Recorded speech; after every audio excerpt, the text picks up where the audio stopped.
ఎలా ప్రిపేర్ అవ్వాలి.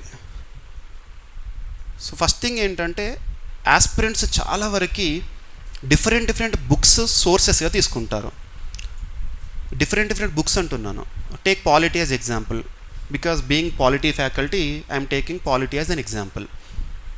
Polity, the most reputed books are there in state and in India. Laxmikanth, it is available in both English and Telugu.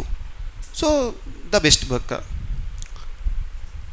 Lakshmikanth book తీసుకుంటున్నప్పుడు ఆ book మొత్తం పర్ఫెక్ట్గా చూడండి. ఎలా చూస్తారు? మీకు ఇచ్చిన సిలబస్లో అందులో టాపిక్స్ని మ్యాచ్ చేసుకోండి.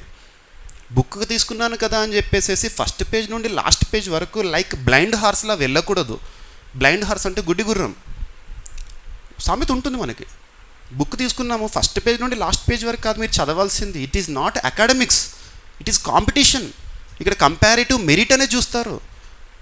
మనకి అకాడమిక్స్లో 90% 80% రావాలని చూస్తాము, కానీ ఇక్కడ కాంపిటేటివ్ ఎగ్జామినేషన్లో కంపారిటివ్ మెరిట్లో బయటికి రావాలని చూస్తాం. కంపారిటివ్ మెరిట్ మీన్స్ నాతో రాసిన వాళ్ళలో నేను ఎక్కువగా ఉంటే సరిపోతుంది.